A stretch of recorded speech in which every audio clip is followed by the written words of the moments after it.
کیونکہ در جوانی توبہ کردن شیوائے پیغمبری، وقت پیری گرگ ظالم میں شود پرہیزگار۔ یہ جوانی کہ جن جوانوں نے اس وقت ماحول کے شر فتنوں کو چھوڑ کر اس وقت اللہ نے ان پہ کرم کیا، ہم پہ کرم کیا کہ ایسے بزرگان دین کی معیت کے اندر جامع مسجد کے اندر 17ویں سالانہ انٹرنیشنل سنی کانفرنس میں اللہ نے ہمیں بیٹھنے کی توفیق عطا فرمائی۔ اللہ سبحانہ و تعالی آج کی کانفرنس کے اندر جو ہمارے لیے موتی ہمارے اکابرین دے رہے ہیں ان پہ عمل کر کے دنیا اور آخرت کو بہتر کرنے کی توفیق عطا فرمائے۔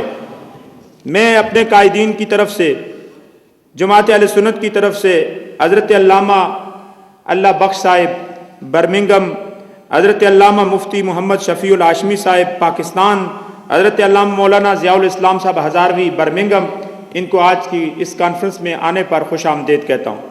اب میں گزارش کروں گا جرمنی سے ہماری اس کانفرنس میں تشریف لائے ہوئے عالم دین جنہوں نے کافی کتابیں لکھی، ختم نبوت پہ بھی کتابیں لکھی، اور یوتھ کے لیے انہوں نے اردو میں، انگلش میں، عربی کے اندر انہوں نے کتابیں لکھی۔ آج کی اس محفل میں ایک پیغام کے لیے دعوت خطاب دیتا ہوں حضرت علامہ مولانا محمد اسلم شیخ صاحب۔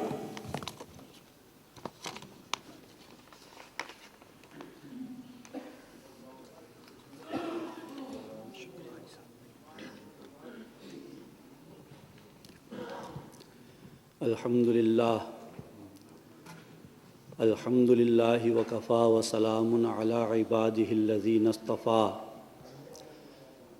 اما بعد فاعوذ باللہ من الشیطان الرجیم، بسم اللہ الرحمن الرحیم۔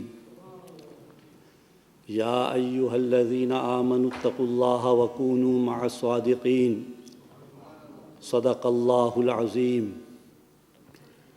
ان اللہ وملائکتہ یصلون علی النبی، یا ایہا الذین آمنوا صلوا علیہ وسلموا تسلیما۔ اللہم صل علی سیدنا مولانا محمد وعلی آل سیدنا و مولانا محمد وبارک وسلم وصلی علیہ۔ میرے لائق صد احترام حضرات علماء کرام، اراکین جماعت اہل سنت برطانیہ اور معزز حاضرین، آج کی اس عظیم الشان مسجد میں جو سارے یورپ کی عظیم الشان مسجد ہے، اس مسجد میں عظیم الشان سنی کانفرنس کے انعقاد پر میں دل کی گہرائیوں سے آپ تمام احباب کو مبارکباد پیش کرتا ہوں۔ محترم سامعین، یہ سنی کانفرنس ہے۔ ہم اس کانفرنس کو سنی کانفرنس کیوں کہتے ہیں، اور سنی کانفرنس کے نام سے اس کانفرنس کو موسوم کرنے کی آخر کیا ضرورت ہے؟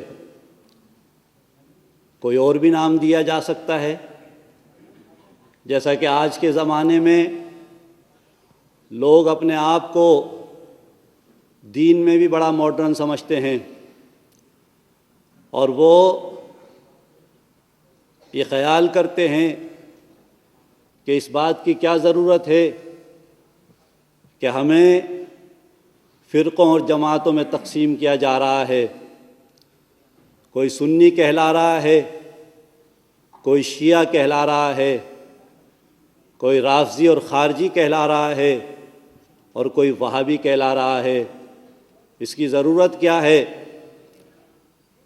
تو معزز سامعین، یہ خدا کا بہت بہت شکر ہے، اور آپ لائق صد مبارکباد ہیں کہ اللہ نے آپ کو اور ہمیں پہلے مسلمان بنایا، اور ہوا سماکم المسلمین کہہ کر ہمارا نام مسلمان تجویز فرمایا۔ ہم بحمدہ تعالی مسلمان ہیں، ہمارا دین دین اسلام ہے، اللہ نے ہمارے لیے اس دین کو پسند فرمایا اور ارشاد فرمایا ان الدین عند اللہ الاسلام. Verily the religion with Allah means Islam. اگر کوئی دین اللہ کے نزدیک پسندیدہ اور قابل قبول ہے تو وہ صرف دین اسلام ہے. اور فرمایا الیوم اکملت لکم دینکم، آج کے دن میں نے تمہارے دین کو تمہارے لیے مکمل کر دیا. This day I have perfected this religion for you. وَأَتْمَمْتُ عَلَيْكُمْ نِعْمَتِي، اور میں نے اپنی نعمت کو تمہارے اوپر تمام کر دیا. وَرَضِيتُ لَكُمُ الْإِسْلَامَ دِينًا، اور اسلام کو اے مسلمانوں تمہارے لیے اسلام کو اور دین اسلام کو پسند فرما لیا. اور پھر فرما دیا کہ یہ بھی یاد رکھو کہ اس دین کے سوا اگر تم نے کسی اور دین کو اختیار کیا تو فرمایا وَمَنْ يَبْتَغِ غَيْرَ الْإِسْلَامِ دِينًا فَلَنْ يُقْبَلَ مِنْهُ وَهُوَ فِي الْآخِرَةِ مِنَ الْخَاسِرِينَ. جو کوئی اس دین کے سوا کسی اور دین کو اختیار کرے گا اللہ تعالیٰ اس کے اس دین کو قبول نہیں فرمائے گا، بلکہ ایسا شخص آخرت میں خسارے والوں میں ہوگا. Whoever desires any religion other than Islam, it will never be accepted by Allah subhanahu wa ta'ala and he will be a loser in the hereafter. اب بات آئیے کہ یہ دین وہ دین ہے کہ جو اللہ کا پسندیدہ دین ہے، جو دین اللہ کو پسند ہے. الحمدللہ ہم مسلمان ہیں. اب سوال یہ اٹھتا ہے کہ جب مسلمان ہیں تو سنی کہلوانے کی کیا ضرورت ہے؟ کیا مسلمان کہلانا ہی کافی نہیں تھا؟ کیا مسلمان اپنے آپ کو کہلوانا کافی نہیں تھا؟ تو ہاں یہ بات بھی بتا دوں کہ اس بات کی بھی ضرورت پیش آئی تھی. حضرت علی رضی اللہ تعالی عنہ کے دور خلافت تک، حضرت علی کے دور خلافت میں ابتدائی ایام میں سب مسلمان ایک ہی نقطے پر جمع تھے، ایک ہی مسلک پر جمع تھے، اور وہ مسلک تھا اہل سنت والجماعت کا مسلک. اب حضرت علی رضی اللہ تعالی عنہ کے دور خلافت میں پہلا فتنہ خارجیوں کا پیدا ہوا. جنگ صفین کے بعد جب حضرت علی اور حضرت معاویہ میں صلح کے لیے 2 ثالث مقرر کیے گئے تو خارجی فتنہ حضرت علی رضی اللہ تعالی عنہ کے ماننے والوں ہی میں سے ایک گروہ پیدا ہوا جنہوں نے کہا کہ ہم حکم کو تسلیم نہیں کرتے، اور حضرت علی رضی اللہ تعالی عنہ کو معاذ اللہ کافر قرار دیا. یہ پہلا فتنہ تھا. دوسرا فتنہ رافضیوں کا پیدا ہوا جنہوں نے صحابہ کرام رضوان اللہ علیہم اجمعین کو برا بھلا کہا. تیسرا فتنہ مرجیہ کا تھا. چوتھا فتنہ معتزلہ کا تھا. پانچواں فتنہ وہابیہ کا تھا. نبی پاک علیہ الصلوۃ والسلام جنہیں اللہ نے غیب کی خبریں عطا فرمائی تھی، ارشاد فرمایا تھا کہ بنی اسرائیل میں 72 فرقے ہوں گے اور میری امت میں 73 فرقے ہوں گے. ایک فرقہ صرف ناجی ہوگا، نجات پانے والا ہوگا، باقی سارے ناری اور جہنمی ہوں گے. حضرت معاویہ رضی اللہ تعالیٰ عنہ نے اس لفظ فرقہ کی تشریح میں فرمایا کہ وہ فرقہ جماعت ہے. اس لیے نبی پاک علیہ السلام نے ارشاد فرمایا اتبعوا السواد الاعظم فإنہ من شذ شذ فی النار. اے لوگوں بڑی جماعت کی پیروی کرو، جو جماعت سے کٹ گیا وہ جہنم کی آگ میں جا پڑا.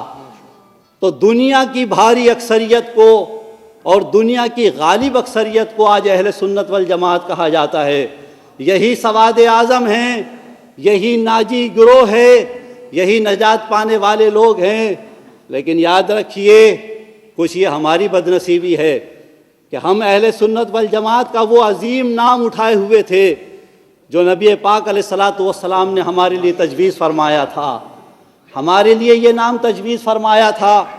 ہم اپنے آپ کو بریلوی کہلانے لگے تو ہمارے دشمنوں نے ہمیں چھوٹا سا فرقہ بریلوی کہہ کر اس فرقے میں منتقل کرنے کی کوشش کی، اور خود انہوں نے ہماری جماعت کے نام اہل سنت کو چرانے کی کوشش کی. لیکن کوئی بات نہیں، اللہ شاہد ہے کہ نبی پاک علیہ الصلوۃ والسلام کے بعد سے یہ جماعت اسی طرح اپنی منزل کی طرف گامزن ہے اور قیامت تک اسی طریقے سے کامیابی کے ساتھ چلتی رہے گی۔ یاد رکھیے نبی پاک علیہ الصلوۃ والسلام نے ارشاد فرمایا ید اللہ علی الجماعت، کہ جماعت پر اللہ کا ہاتھ ہے۔ یہ وہ جماعت ہے جس پر اللہ کا ہاتھ ہے۔ ان فرقوں نے ہمیں کافر کہا، مشرک کہا، بدعتی کہا، گمراہ کہا، لیکن جماعت اہل سنت نے اور سنیوں نے عمومی طور پر کسی کو کافر قرار نہیں دیا۔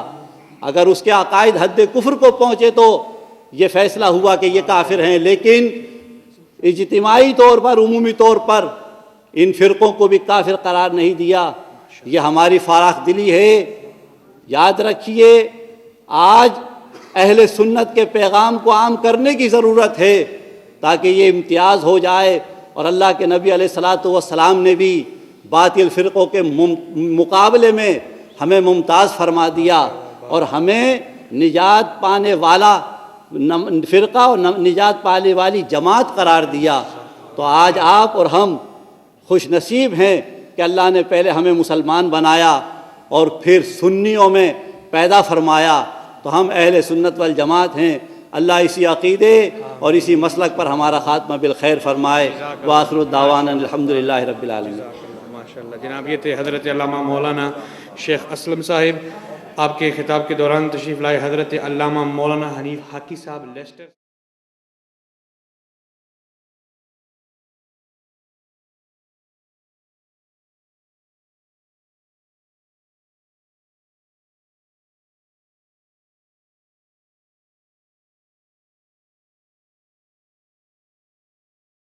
محفلوں کی ریکارڈنگ آپ کو مل سکتی ہے۔ اس کے علاوہ عطر، ٹوپیاں، جبے، جلباب اور اسلامی استعمال کی متعلقہ اشیاء سستے داموں مل سکتی ہے۔ نام یاد رکھیں، Tariq gift centre, 12 Carlyle road, Bradford 8۔ Tele phone 01274 775 721، mobile 07931 587 694۔ Tariq Gift Center, your one-stop Islamic shop. 12 Carlisle Road, Bradford, BD8 8AD. Telephone 01274 775721 and mobile 07931 587 694 and our website www.tariqgiftcenter.com. ذات میں دو جگ کے دی تیری، دو جگ کے دی تیری زلفاں دے جالدا۔ اللہم صلی علی سیدنا محمد، اللہم صلی